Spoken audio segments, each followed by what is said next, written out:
Hi ಎಲ್ರಿಗೂ ನಮಸ್ಕಾರ. ಎಲ್ಲರೂ ಹೇಗಿದ್ದೀರಾ? Welcome back to my channel. ನಾನು ಇವತ್ತು ಮನೆಯಲ್ಲಿ ಏನು ತರಕಾರಿ ಇದೆ ಅದನ್ನ ಯೂಸ್ ಮಾಡಿಕೊಂಡು ಯಾವ ಥರ ವೆಜ್ ಫ್ರೈಡ್ ರೈಸ್ ಮಾಡಿದ್ದೀನಿ ಅಂದ್ಬಿಟ್ಟು ತೋರಿಸ್ತಾ ಇದ್ದೀನಿ. ದಯವಿಟ್ಟು ನೋಡಿ, ಲೈಕ್ ಮಾಡಿ, ಶೇರ್ ಮಾಡಿ, ಸಪೋರ್ಟ್ ಮಾಡಿ. ಪ್ಲೀಸ್ ಸಬ್ಸ್ಕ್ರೈಬ್ ಮಾಡದೆ ಯಾರು ನೋಡ್ತಾ ಇದ್ರೆ ದಯವಿಟ್ಟು ಸಬ್ಸ್ಕ್ರೈಬ್ ಮಾಡ್ಕೊಳ್ಳಿ. ಪ್ಲೀಸ್ ಸಪೋರ್ಟ್ ಮಾಡಿ. ನಮಸ್ಕಾರ, ಥ್ಯಾಂಕ್ ಯು. ಹಾಯ್ ಫ್ರೆಂಡ್ಸ್, ಇವತ್ತು ನಾನು ಮಗಳಿಗೆ ಫ್ರೈಡ್ ರೈಸ್ ಮಾಡ್ತಾ ಇದ್ದೀನಿ. ಇರೋ ತರಕಾರಿ ಹಾಕ್ಬಿಟ್ಟು ಅರ್ಜೆಂಟಿಗೆ ಫ್ರೈಡ್ ರೈಸ್ ಮಾಡ್ತಾ ಇದ್ದೀನಿ. ಕ್ಯಾರೆಟ್ ಹಾಕ್ಬೇಕಿತ್ತು, ಕ್ಯಾರೆಟ್ ಖಾಲಿಯಾಗಿತ್ತು. ಅದ್ರ ಕ್ಯಾರೆಟ್ ಕ್ಯಾಪ್ಸಿಕಮ್ ಹಾಕ್ಬೇಕಿತ್ತು, ಖಾಲಿಯಾಗಿತ್ತು. ಇರೋದ್ರಲ್ಲಿ ಸಿಂಪಲ್ ಆಗಿ ಮಾಡ್ತಾ ಇದ್ದೀನಿ, ನೋಡ್ಕೊಳ್ಳಿ. ಬಾಣಲೆ ಬಿಸಿ ಆದಂಗೆ ಸ್ವಲ್ಪ ಆಯಿಲ್ ಹಾಕ್ಕೊಳ್ಳಿ. ಆಯಿಲ್ ಸ್ವಲ್ಪ ಬಿಸಿ ಆದಂಗೆ ಇರೋ ತರಕಾರಿನಲ್ಲಿ ಹಾಕ್ಬಿಟ್ಟು ಮಾಡ್ತಾ ಇದ್ದೀನಿ. ಕ್ಯಾರೆಟ್ ಹಾಕ್ಬೇಕಿತ್ತು, ಕ್ಯಾರೆಟ್ ಇಲ್ಲ. ಕ್ಯಾಪ್ಸಿಕಮ್ಮು ಕ್ಯಾರೆಟ್ ಹಾಕಿದ್ರೆ ಚೆನ್ನಾಗಿರುತ್ತೆ. ಅದು ಖಾಲಿಯಾಗಿತ್ತು, ನಾನು ಅದಕ್ಕೆ ಹಾಕ್ತಾ ಇಲ್ಲ. ಇರೋದ್ರಲ್ಲಿ ಸಿಂಪಲ್ ಆಗಿ ಯಾವ ರೀತಿ ಮಾಡ್ಬೇಕನ್ನೋದನ್ನ ತೋರಿಸ್ತಾ ಇದ್ದೀನಿ. ಮೊದಲಿಗೆ ಎಣ್ಣೆ ಬಿಸಿ ಆದಂಗೆ ಈರುಳ್ಳಿ ಚಿಕ್ಕದಾಗಿ ಕಟ್ ಮಾಡ್ಕೊಂಡು ಇಟ್ಕೊಂಡಿದ್ದೀನಿ. ಒಂದು ಈರುಳ್ಳಿ, ದಪ್ಪ ಇರೋದು ಒಂದು ಈರುಳ್ಳಿ, ಒಂದು 2-3 ಹಸಿಮೆಣಸಿನ್ಕಾಯಿ. ನಿಮ್ಗೆ ಖಾರ ಯಾವ ಥರ ಬೇಕು ಆ ಥರ 2 ಹಸಿಮೆಣಸಿನ್ಕಾಯಿ. ಸ್ವಲ್ಪ ಫ್ರೈ ಆದಂಗೆ ಸ್ವಲ್ಪ ಶುಂಠಿ ಬೆಳ್ಳುಳ್ಳಿ ಪೇಸ್ಟು, ಒಂದು ಸ್ಪೂನ್ವರೆಗೂ ಹಸಿ ಸ್ಮೆಲ್ ಹೋಗೋವರೆಗೂ ನೀಟಾಗಿ ಫ್ರೈ ಮಾಡ್ಕೊಳ್ಳಿ. ಬೀನ್ಸ್ ಹಾಕ್ಕೊಳ್ಳಿ. ಬೀನ್ಸ್ ಸ್ವಲ್ಪ ಬೇಗ ಜಾಸ್ತಿ ಬೇಯಿಸಬಾರ್ದು, ಸ್ವಲ್ಪ ಅರ್ಧ. ಈ ಟೈಮ್ ಸ್ವಲ್ಪ ಉಪ್ಪು ಹಾಕ್ಕೊಳ್ಳಿ. ಉಪ್ಪು ಹಾಕ್ಕೊಂಡ್ರೆ ಸ್ವಲ್ಪ ಬೇಗ ಬೇಯುತ್ತೆ. ರುಚಿಗೆ ತಕ್ಕಷ್ಟು ಉಪ್ಪು.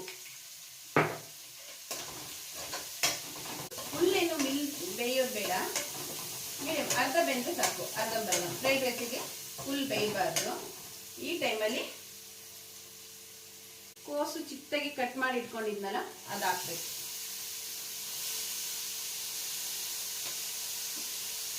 ಇರೋದ್ರಲ್ಲಿ ಸಿಂಪಲ್ ಆಗಿ ಮಾಡೋದು, ಇದು ಬೇಗ ಬೇಯುತ್ತೆ. ಸ್ವಲ್ಪ ಹಸಿ ಸ್ಮೆಲ್ ಹೋಗೋವರೆಗೂ ಸ್ವಲ್ಪ ಬೇಯಿಸ್ಕೊಳ್ಳಿ. ಈ ಟೈಮಲ್ಲಿ ಸ್ವಲ್ಪ ಗರಂ ಮಸಾಲ, ಒಂದು ಪಿಂಚು ಖಾರ ಪುಡಿ. ಖಾರ ಜಾಸ್ತಿ ಅಂದ್ರೆ ಆಯ್ತು ಅಂದ್ರೆ ಬೇಡ, ಮಕ್ಕಳು ತಿನ್ನೋದಾದ್ರೆ ಸ್ವಲ್ಪ ನೋಡ್ಬಿಟ್ಟು ಹಾಕೊಳ್ಳಿ. ಈ ಟೈಮಲ್ಲಿ ಗರಂ ಮಸಾಲ, ಸ್ವಲ್ಪ ಖಾರ ಪುಡಿ, ಒಂದು ಪಿಂಚು. ನೀವು ಯಾವ ತರ ಖಾರ ತಿಂತೀರಾ ಅನ್ನೋದ್ರ ಮೇಲೆ ಡಿಪೆಂಡ್ ಮಾಡ್ಕೊಳ್ಳಿ. ಇದನ್ನ ಚೆನ್ನಾಗಿ ಫ್ರೈ ಮಾಡ್ಕೊಳ್ಳಿ. ಈ ತರ ಇದು ಚೆನ್ನಾಗಿ ಫ್ರೈ ಆಗ್ತಿದ್ದಂಗೆ ರೈಸ್ ಹಾಕೊಳ್ಳಿ. ರೈಸ್ ಚೆನ್ನಾಗಿ ಫ್ರೈ ಆದ್ಮೇಲೆ ಈ ಟೈಮಲ್ಲಿ ಕಾಳು ಮೆಣಸಿನ ಪೌಡ್ರು ಮನೆಯಲ್ಲೇ ಮಾಡಿ ಇಟ್ಕೊಂಡಿರೋದು, ನೀವು ನಿಮ್ಮ ಮನೇಲಿ ಯಾವ್ದಿದೆ ಅದು ಹಾಕೊಳ್ಳಿ.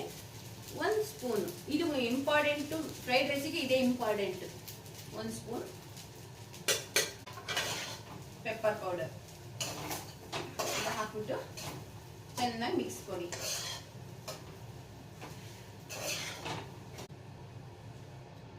ಈ ಟೈಮಲ್ಲಿ ಉಪ್ಪೇನಾದ್ರೂ ಬೇಕಾಗಿದ್ರೆ ಸ್ವಲ್ಪ ಚೆಕ್ ಮಾಡಿಕೊಂಡು ಉಪ್ಪು ಹಾಕೊಳ್ಳಿ. ಸ್ವಲ್ಪ ಕಮ್ಮಿ ಇತ್ತು, ಅದಕ್ಕೆ ನಾನು ಸ್ವಲ್ಪ ಸೇರಿಸಿದ್ದೀನಿ. 10 ನಿಮಿಷದಲ್ಲೆಲ್ಲ ಮಾಡ್ಕೊಳ್ಬಹುದು. ತರಕಾರಿ ಎಲ್ಲ ಕಟ್ ಮಾಡಿ ರೆಡಿ ಇಟ್ಕೊಂಡಿದ್ರೆ ಇದನ್ನ 10 ನಿಮಿಷಕ್ಕೆಲ್ಲ ರೆಡಿ ಆಗುತ್ತೆ. ಅರ್ಜೆಂಟಿಗೆ ಲಂಚ್ ಬಾಕ್ಸಿಗೆ ಮಕ್ಕಳಿಗೆ ಆಗುತ್ತೆ. ಈ ತರ ಪ್ರಿಪೇರ್ ಮಾಡಿಕೊಟ್ರೆ ಮಕ್ಕಳಿಗೂ ಇಷ್ಟ ಆಗುತ್ತೆ. Soya sauce,